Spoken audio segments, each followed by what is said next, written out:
तो हेलो दोस्तों, नमस्कार। आशा करता हूँ आप सभी स्वस्थ और अच्छे होंगे। एक और वीडियो के साथ आप लोगों के सामने प्रस्तुत हूँ।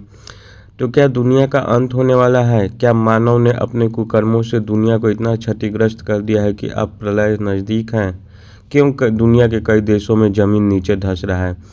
अभी चाइना में भी कई शहरों में ज़मीन नीचे धंस रहा है। राजस्थान के बीकानेर में एक एरिया में ज़मीन धंसने की खबर आई थी। पिछले साल हर उत्तराखंड में जोशीमठ में ज़मीन धंसता ही गया। तो आइए इसके बारे में डिटेल में रिसर्च करते हैं और वीडियो में अंत तक बने रहिएगा। आप लोगों को बहुत मज़ा आएगा और वीडियो अच्छी लगे तो लाइक कमेंट शेयर सब्सक्राइब भी करिएगा।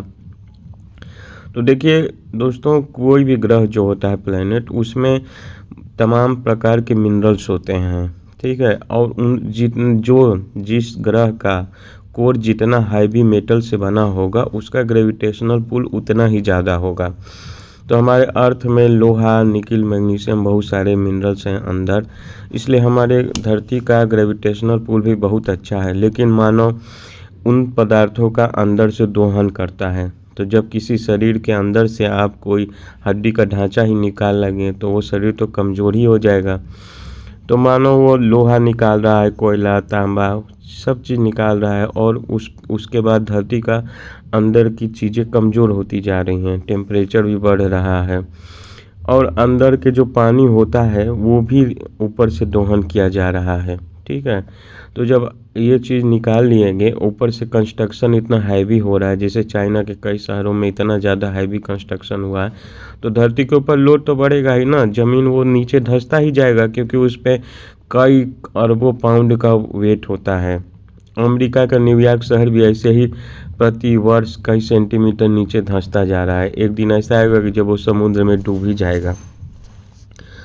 तो शोधकर्ताओं का कहना है कि चीन के आधा से ज़्यादा बड़े शहर डूब रहे हैं। उनके मुताबिक ज़मीन के नीचे से पानी निकाले जाने और तेज़ी से बढ़ते शहरों पर बढ़ते बोझ के चलते ऐसा हो रहा है। कुछ शहरों में ज़मीन बहुत तेज़ी से धंस रही, जबकि 6 में से एक शहर में प्रति वर्ष लगभग 10 मिलीमीटर की दर से ज़मीन में धंसाव हो रहा है। रिसर्चरों का माने तो पिछले कुछ दशकों में चीन में बहुत तेज़ी से शहरीकरण हुआ है, जिसके चलते कुछ क्षेत्रों से अधिक भूजल निकाला जा रहा है, जबकि समुद्र तटीय शहरों में जल स्तर बढ़ने से लाखों की आबादी बाढ़ के खतरे की चपेट में आ चुकी है। तो समुद्रों का जल स्तर क्यों बढ़ रहा है कि जब ग्लोबल वार्मिंग हो रहा है और ग्लेशियर पिघलेगा तो समुद्रों का जल स्तर तो बढ़ेगा ही ना भाई। अब समुद्रों का जल स्तर बढ़ेगा तो जितने भी समुद्र के किनारे शहर हैं उन पे सुनामी का खतरा रहेगा ही। तो दूसरे शहरों में पलायन कर रहे हैं जो लैंडलॉक हैं। अब लैंडलॉक जो है तो वहाँ पे रहेंगी, ज़्यादा आबादी रहेगी तो ज़्यादा जल का दोहन करेंगे, कंस्ट्रक्शन ज़्यादा होगा, वहाँ से लोहा, निकिल, मैग्नीशियम, कोयला, तांबा, स्टील, एल्युमिनियम सब निकालेंगे। उसके बाद वहाँ की धरती का जो नीचे का रहेगा वो सारी और बॉडी कमज़ोर होता जाएगा, उस पर कई हज़ार अरबों पाउंड का वेट बढ़ता जाएगा। चीन के पास इस तरह की समस्या से निपटने का एक लंबा इतिहास है। इस बात के प्रमाण है कि 1920 के दशक में शंघाई और तियानजिन दोनों लगातार धंस रहे थे और मानव अपने लालच में हर चीज़ को निगलते जा रहा है, क्योंकि इंसान हर चीज़ का अंत है लेकिन इंसान के लालच की कोई अंत नहीं है, ना ही कोई सीमा है। शंघाई पिछले शताब्दी में 3 मीटर से अधिक नीचे धंस चुका है। पिछले कुछ दशकों में देश में तेज़ी से विस्तार कर रहे कई शहरों में बड़े पैमाने पर भूस्खलन भी देखा गया है। यह समस्या कितनी तेज़ी से बढ़ रही है इसे समझने के लिए चीन के कई विश्वविद्यालयों में शोधकर्ताओं की एक टीम ने 20 लाख से अधिक आबादी वाले 22 शहरों की जांच की। वैज्ञानिकों के मुताबिक यह रफ्तार काफ़ी तेज़ थी। यह कितनी गंभीर स्थिति इसका अंदाज़ा इसी से लगाया जा सकता है कि चीन में 6.7 करोड़ लोग उन क्षेत्रों में रह रहे हैं जो तेज़ी से धंस रहे हैं।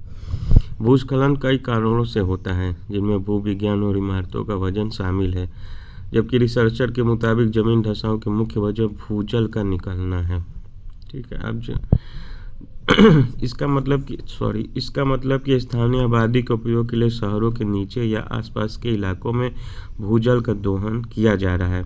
यह समस्या ह्यूस्टन, मैक्सिको सिटी और दिल्ली समेत दुनिया के कई प्रमुख शहरों में देखा जा रहा है।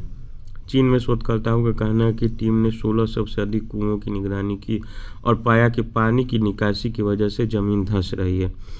ईस्ट एंग्लिया यूनिवर्सिटी के प्रोफेसर रॉबर्ट निकोलस इस शोध के अध्ययन में शामिल नहीं हैं। उन्होंने कहा, मुझे लगता है कि जमीन धंसने में भूजल की निकासी मुख्य कारण है। शहरी परिवहन व्यवस्था तैयार करने के लिए और खनिज एवं कोयले के लिए खनन से भी जमीन में धंसाव शुरू होने लगता है। देखिए, कई सारे कारण हैं कि जमीन धंसता है। भूजल है, उसमें से एक है, उसमें से निकिल है, आयरन निकालेंगे आप। माइनिंग के लिए बहुत ज़्यादा ज़मीन स्तर पे खुदाई की जाती है, वहाँ को मिट्टी निकाल के निक्षेपण किया जाता है, कहीं और डाला जाता है। तो ठीक है, विकास अच्छी बात है, लेकिन विकास ही दूसरा विनाश का नाम भी है। जब ज़्यादा डेवलपमेंट करेंगे तो विनाश भी तय है।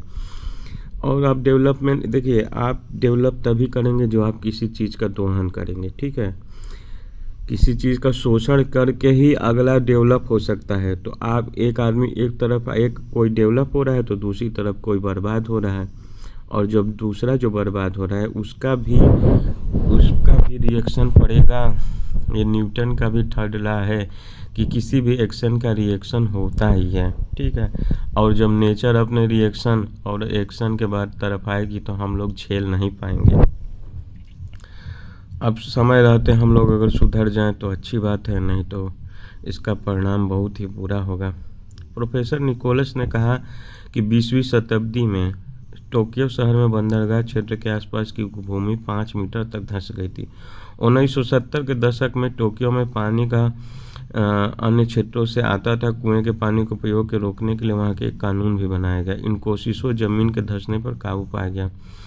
देखिए, इनमें सरकार कई तरह के कदम यूज कर सकती है। हमारे देश में भी भू माफियाओं पे पहले तो नियंत्रण करें, जो बालू रेत के माइनिंग वाले हैं उन पे नियंत्रण किया जाए, और सरकार भी जितना हो सके कम तरफ पे माइनिंग वालों पे रोक लगाए, और जो बारिश होता है उनके ज़्यादा से ज़्यादा जलाशयों का निर्माण किया जाए, ताकि पानी जो है वो ज़मीन के नीचे का स्तर बना रहे।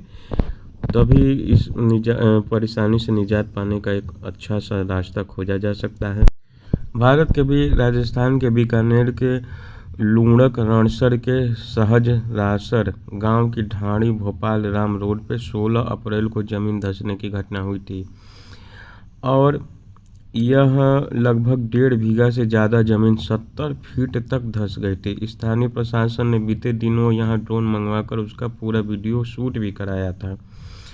तो बताइए कि ये दुनिया में ही नहीं, भारत में भी बहुत सारी ज़मीन धंसने के स्थिति नज़र आ रहे हैं। पिछले साल जोशीमठ में बहुत सारे लैंडस्लाइड हुए, कई लोगों को वहाँ से अपने घर द्वार छोड़ के जाना पड़ा। 22 अप्रैल को प्रतिवर्ष अर्थ डे मनाया जाता है, और हमारी जिम्मेदारी है कि हम अपने धरती को पूरी तरह से सुरक्षित रखें, क्योंकि इस ब्रह्मांड में कोई और ऐसा ग्रह नहीं है जो धरती की तरह अनुकूल हो इंसानी जीवन के लिए। तो एक छोटी सी दोस्तों वीडियो थी कि कुछ लोगों को समझ में आ सके कि जितना ज़्यादा डेवलपमेंट ज़्यादा ज़रूरी है उतने ज़्यादा कंजर्वेशन और प्रिजर्वेशन भी ज़रूरी है। तो अगर वीडियो आपको अच्छी लगी होगी तो लाइक, कमेंट, शेयर, सब्सक्राइब करिएगा। नेक्स्ट वीडियो के साथ आप लोगों के साथ जल्द मुलाकात होगी। जय हिंद, जय भारत।